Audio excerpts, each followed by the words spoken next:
Rental property in an S Corp. I've seen it cost investors six figures. Here's why. Hi, I'm Sherry Ayland, CPA and tax advisor, and I help my clients pay little to no taxes using my zero tax blueprint. Here's a scenario I see play out more than it should. Someone sets up an S corporation for their rented properties. They've heard it's a smart tax move.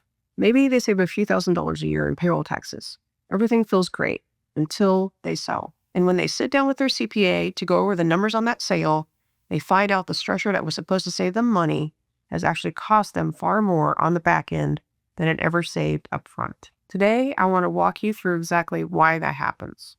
We're going to talk about something called the Section 1231 gain issue and why it's one of the most important things to understand before you ever put a rental property inside any business entity. First, let me set the stage with a simple truth about real estate investing that a lot of people don't fully appreciate until they're staring at a closing statement. Real estate wealth is not built while you hold. It's built when you sell or when you exchange into the next property.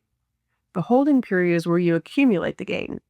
The sale is where that gain either gets protected by the tax code or gets exposed to it. And the tax code, when it comes to long-term rental real estate held the right way, is actually quite generous. It has a lane specifically for investors like you, a lane with much lower tax rates. The question is whether your entity structure keeps you in that lane or quietly pushes you out of it. Now, an S Corp for the right business, a flipping operation, a real estate agency, an active service business is a powerful tool. But for a buy and hold rental portfolio, it introduces friction at exactly the moment you can least afford it, when you sell. To understand why, you need to understand how the IRS splits up the gain when you sell a rental property. It doesn't treat all of it the same way. It sorts it into buckets, and each bucket is taxed differently. Bucket 1 is depreciation recapture. Every year you own a rental, you get to depreciate the building. That depreciation reduces your taxable income while you hold the property, which is one of the greatest tax advantages of real estate. But when you sell, the IRS says, we gave you those deductions, now we want some of that back. The portion of your gain equal to the depreciation you took gets taxed at the maximum rate of 25%. That's called unrecaptured Section 1250 gain. It applies in an LLC and in an S Corp essentially the same way. So this bucket isn't the main problem, but it's part of the picture. Bucket 2 is the Section 1231 gain. After the recapture piece, the remaining long-term gain on your rental property qualifies as Section 1231 gain. And this is where the favorable treatment lives. Section 1231 gain is taxed at long-term capital gains rates. That's 0, 15, or 20% depending on your income. For most investors, that's 15%. Compare that to ordinary income rates that can reach 37%. And you can see how significant this is. On $180,000 of gain, the difference between 15% and 37% is $39,600. That's money either in your pocket or the government's. Bucket 3 is the risk bucket, ordinary income. This is where gain ends up when something goes wrong structurally. Short-term holds, dealer activity, or, and this is the key point, certain S corporation complications can push gain out of that favorable 15% lane and into ordinary income territory. This isn't inevitable, but it's a real risk that simply doesn't exist when you hold the property in a plain LLC. Here's how I think about it. When you own rental real estate in a plain LLC, the tax code opens a lane for when you sell. Long-term capital gains rates, lower toll, built specifically for investors who held property for years and built wealth the slow, patient way. When you own that same property inside an S Corp, you're not necessarily blocked from that lane, but you've added a few toll booths you didn't know were there. And each toll booth is a place where money leaks out that didn't have to. Let me walk you through the 3 main toll booths. The first one catches people who contribute appreciated property into an S Corp, meaning that property was already worth more than they paid for it. If that property has what the IRS calls a built-in gain at the time it enters the S Corp, and the S Corp sells it within 5 years, the IRS imposes a corporate-level tax on that built-in gain, which is currently 21%. Before the gain even flows through to your personal return, the corporation has already paid a layer of tax on it. Then the remaining gain flows through and you pay again at your personal rate. That's a double tax scenario on the same dollars. The same thing can happen if you ever converted a C corporation to an S corporation. Any appreciation that existed at the conversion date carries the same 5-year exposure. Now, for property that was always held inside the S Corp from the beginning and never appreciated before it was contributed, this particular toll booth doesn't apply. But if you never contributed existing property into the entity, this is a conversation to have with your CPA before you do anything. Now, the second toll booth is quieter but just as real, and that's state taxes. A number of states impose a tax at the S Corp entity level on income or gain, including gain from a property sale. With a plain LLC taxed as a disregarded entity or partnership, there's generally no entity level tax. The gain flows directly to your personal return. With an S Corp, some states take a bite at the entity level first before the gain ever reaches your personal return.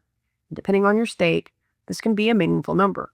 It varies significantly, so this is a state-specific question, but it's one worth asking. The third toll booth is the one that surprises people the most because the 1031 exchange is one of the most powerful tools a real estate investor has, and the S Corp structure quietly interferes with that. A 1031 exchange lets you sell a rental property, roll the gain into a new property, and defer all the taxes.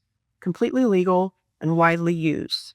When it's done right, you can build a real estate portfolio for decades and never pay tax on the appreciation until you're ready to, or pass the property to your heirs and potentially never pay it at all. But here's the problem with an S Corp. The exchange has to be done by the same taxpayer who owned the relinquished property. In an S Corp, the taxpayer is the corporation, not you personally. If you want to get the property out of the S Corp before doing an exchange, that distribution itself can be a taxable event. And if the S Corp does the exchange, the replacement property stays locked inside the entity, which may not be where you want it for the next phase of your investing. Now, with a plain LLC, none of this friction exists.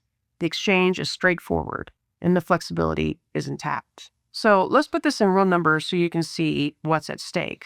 On this visual here, we're going to take a rental property that sells for $225,000 gain, $45,000 in depreciation recapture, and $180,000 in Section 1231 gain. In a plain LLC, recapture taxed at 25% is $11,250. The 1231 gain taxed at 15% is $27,000. Total tax, $38,250. Or do a 1031 exchange and pay zero today. In an S Corp, worst case, the same recapture at $11,250. But if the built-in gains tax applies at 21%, that's up to $37,800 at the corporate level before it reaches you. If the remaining gain is pushed to the ordinary rates at 37%, at another $66,600, you could be looking at $115,000 or more in total tax on a gain that would have cost $38,000 in a plain LLC. And that's not a rounding error. That's a structural mistake compounding over years. And if you want to walk through the gain buckets interactively with real numbers, I've linked the tool in the description below. Here's what I want you to take away from this. The S Corp is not a bad structure. For the right business, a flipping operation, an agency, an active service company, it can save you real money. But rental properties are not that business. Rental income doesn't carry self-employment tax. So the S Corp's main benefit doesn't apply here. And at the back end, when you sell, it introduces risk at every toll booth. Built-in gains, state entity taxes, 1031 complications that a plain LLC doesn't have. Entity structure is not a set it and forget it decision. It needs to be evaluated at every stage. While you can hold, when you refinance, when you exchange, and especially when you sell. If you're not having that conversation with the CPA who specializes in real estate, the time to start is before the next transaction, not after. Check out my previous videos on the S Corp structure, as well as the video, The Best Entity Structure for Real Estate Investors. If this was helpful, like and subscribe. I'll see you next time.